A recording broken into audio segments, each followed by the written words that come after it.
Hello everyone, Kirby1 here, and welcome to a national overview of the Bandar Log Nation.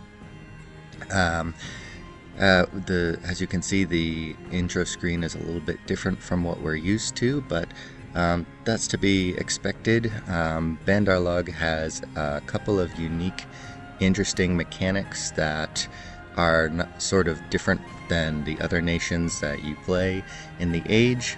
As you can see, you can get a bunch of large numbers of the small Markata troops. Bandars are the larger apes that are stronger than humans, and you've got a Bandar Raja commander that you start with that allows you to have special recruitment. This part is a little bit cool, but kind of useless. You get some Atavi and Markatas that spawn in some of your villages, free spawn in some of your village provinces. You get gem income from having yogis, gurus, and rishis. And then the gems can be used for ritual spells to summon a whole bunch of different units, which we'll get into later on.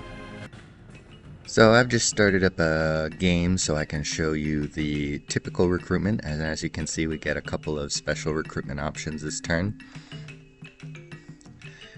Your usual recruitments are Markatas here, and then because Bandar concept is sort of based loosely off of Indian subcontinent mythology, they've got a sort of tiered caste system based on the types of monkeys that they have. So the Markatas, Atavis, and then Vanara are all different castes, and then the Bandar are the sort of higher up warrior caste, which in this particular age are also the rulers and leaders of the nation.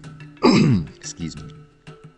And so you get lots and lots of Markatas, as you can see, 50 gold for 15 of either option.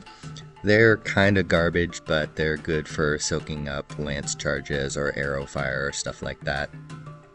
And the Markata archers in particular, their bows are very low damage but extremely precise, and so they can surprise you by taking out a lot of people and sort of doing chip damage. They also happen to have this wall climbing ability, which can be good for sieging forts, surprising people who are on the walls that might not expect that. Atavis, I probably would not get a whole lot of just because their number to gold ratio is a lot lower, but you get them as free spawn, so you'll have them at some point anyways.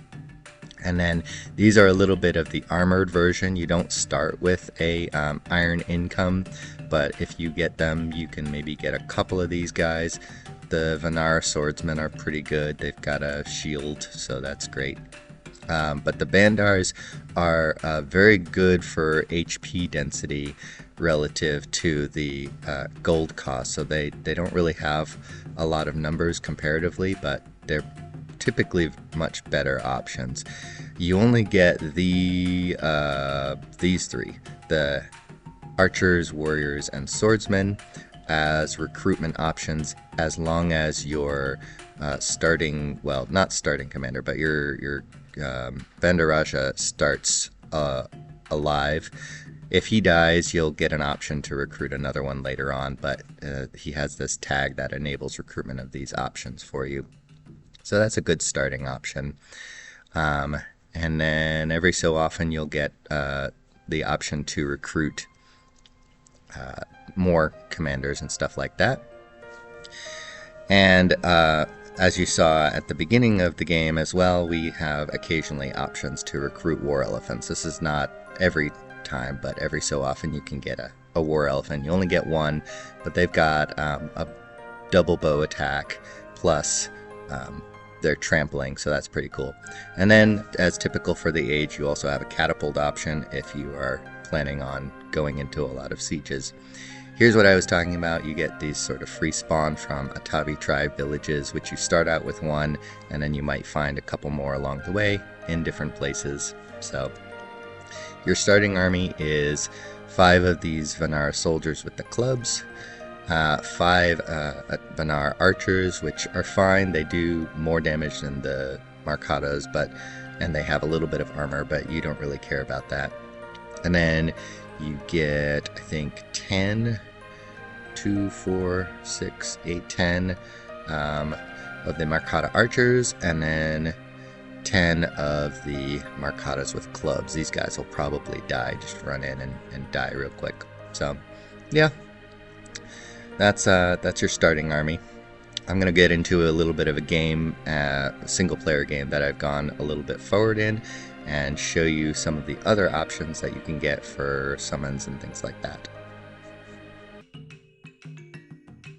So as you can see here, we've got a one of our options that we've got, a summon Kanara. He has a lot of different Akashic and Storm magic spells, so you got a lot of magic diversity once you start getting into summons, but yeah, you mostly start out with just Akashic spells with yogis. Now, as typical for the age, when you are recruiting a yogi, you need to eventually get up to rituals of mastery to upgrade your yogis to gurus, and then gurus to rishis. And thankfully, you don't really need to spend any time researching, you just get spells automatically. But it can be quite expensive on your gem income if you're trying to upgrade all of your mages, so maybe just focus on like one at a time. I'll probably get this one upgraded if I can, if he doesn't die to horrors. We've got a floating cube over here that's activated, so he may not last very long. But yeah, some of the other options that you can get for summons are things like Yavanna archers, and Guyakas, the kinds of things that you start with, recruitable as EA Kailasa. Then a couple of the other summons you get are Apsaras, Angiri, and then some other troop options are things like Kimparashas, Maruts, and Gandharvas, things like that. Some of the commander options that you have access to are things like the Kanara over here, which gets you into storm magic. You've got Nagarajas, which give you access to water, and other Naga options are things like Nagini and Nagarishis. Later on, you can get other Akashic options like Devala or Devatas, and then you can also get a Rudra if you get the greater Akashic summoning ritual spell with your Rishis. And some of your pretender options that you can summon with the Avatara spell are the Nataraja, Devi of Darkness, Devi of Harmony, or the Cow of Plenty.